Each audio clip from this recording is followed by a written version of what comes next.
What is going on, my mad people? It's the boy, the Madcrown. I'm here to give you a review, another late review on Caligula episode 3.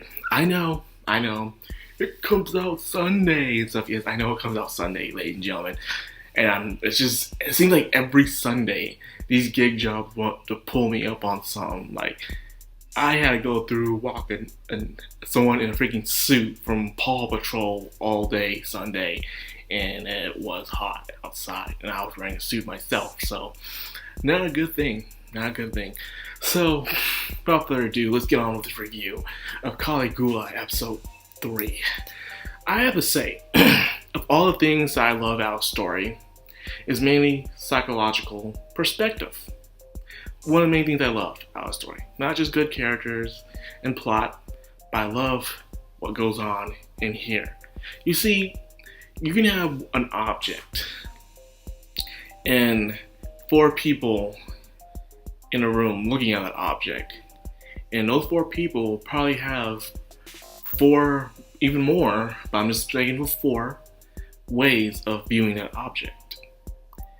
I love that point perspective on things. So you can have the same thing, a word, anything. People look at it a different way. It's one of the reasons why it's so hard for mankind to truly connect with each other.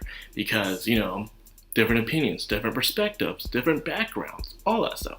So where I'm going with this? I'm going with this because it seems like this episode of Caligula decided to do an Alice turn point. Not too much deep into Alice, but more of the time that the most famous scene, the scene with the Mad Hatter. But there was no Mad Hatter or no bunny, but I guess you can use a metaphor for them anyways. And the main target audience was Mifu. Mifu and her never-ending quest of searching for her mother inside this new world that they are living in. She goes looking at going for her mother, but she finds this place called Sweet Peas. And there they eat sweet. I mean, my God, this was sugar rush heaven. Sweets of all sweets I didn't even know about, man. I lived in Germany and stuff, and I haven't seen any sweets before. Just looking so delicious. My mouth was drooling until those 3 girls start eating. And I'm like, they got some thick girls on here. Okay. Then they start eating more. I'm like, wow, you guys are already eating than I am. Then at that last scene, oh God.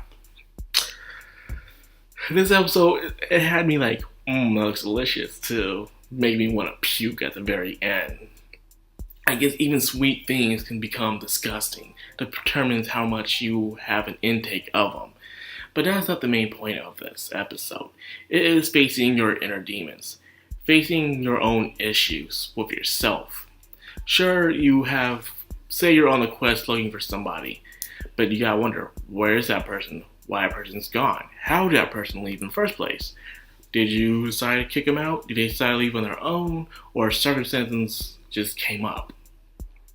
In this way, for Mifu, knowing by you watched the episode, it turns out at the very end, she wished for her mom to disappear.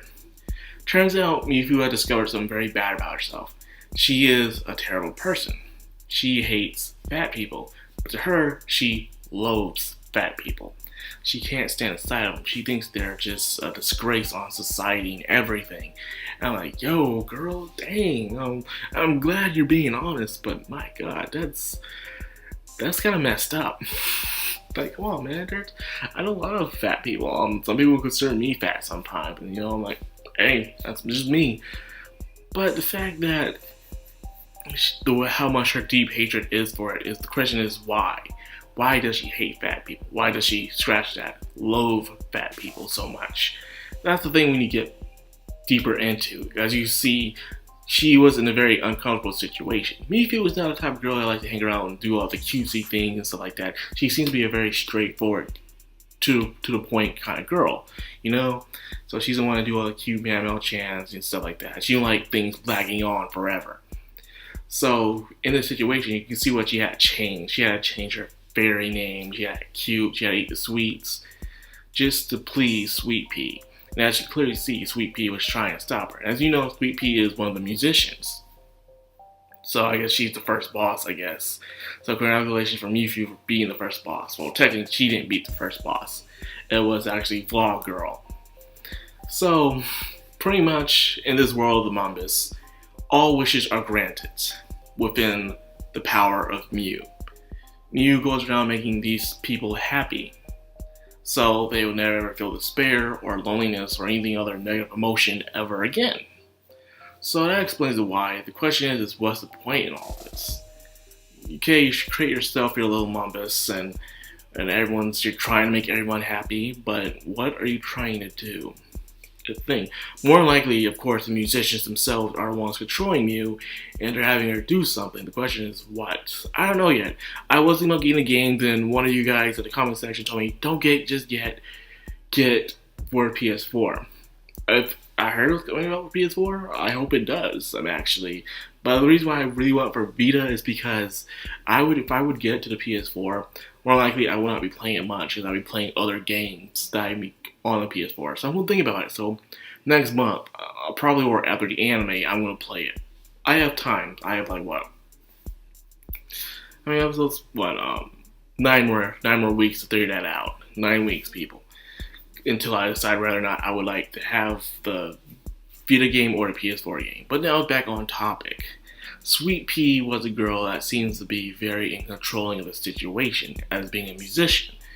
She was digging deep into the inner thoughts of Mewtwo. Mewtwo was there just looking for her mother and stuff like that, but it turned to the point where she started confessing her sins. She started confessing that she can't stand fat people. She hates them, she loathes them, and everything that's all in between.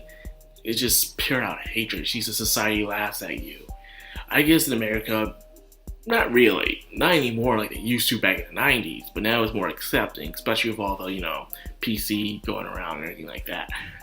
But the tables upturned thanks to Vlogger Girl. Vlogger Girl at the end decides to actually find out because Sweet Pea, we didn't even know, turns out being, you guessed it, a fat guy. Oh my goodness. They say Japanese guys, if they remain virgins when they pass their 30s, they become a magical girl. In America, when a guy stays virgin past his 30s, they become wizards. They're still guys, they have the beard, and they have the staff. We become wizards. Makes sense. But over there in Japan, oh no. It is magical girls. I love me some magical girls. Not even seeing magical girls where the guy turns into a magical girl and he even changes his gender in order to become a magical girl. Okay. The way this guy did it was not because he wanted to become a magical girl to defend or help people. It was because he was ashamed of himself, seeing how Vlogger Girl was taking pictures of him, and he didn't want to have pictures taken care of him. He was like, don't look at me, don't look at my disgusting ugly self. So he also has his own issues to work out with. So he probably decided to use the Mumbus to change his appearance, the way he looks. Cutesy, because he turned out to be a very big ramen blogger. But as you've seen in this episode, people make fun of him because he's all big and he wears tight shirts and he's all sweaty and stuff. Like, the thing I never understood about this is Japan's portrayal of fat people is just terrible. Like, they make them big and sweaty, and to tell you the truth, most big people aren't even that sweaty. And at least even they're more hygienic too. Well, at least the people I know that are big and fat, they're not like that at all. But in Japan, it's like they always have to think like if they wear glasses, short hair, white shirt, that seems too tight on them. You expect them to be wearing some 5X's for something, for God's sakes, man. Like, me, I'm an X large, crying loud. So, you expect that. But I guess Japan is stronger on their stereotypes when it comes to fat people. The question is because I did think it was Japan that liked fat people, but turns out it was China that likes fat people. Because in China, the sign of fat people means the sign of good fortune. Compared to Japan, I guess sometimes okay to be fat is when you're doing sumo wrestling, I guess. I don't know. Don't quote me on that. I'm just saying things I remember from the past. So yes, and it seems like our main character has finally decided to do, after 3 freaking long episodes, our main character decided to join up with my man Shogo into doing whatever Shogo wants to do. So far the story progresses. So far there hasn't been any much actual action I was hoping for it to happen, but I can wait. As long as I keep up with the character development within each character throughout the episodes, I'm okay. I'm I don't need action to enjoy my anime. I just need a good story and great character development. That's all I need. So yes, this was Caligula episode 3.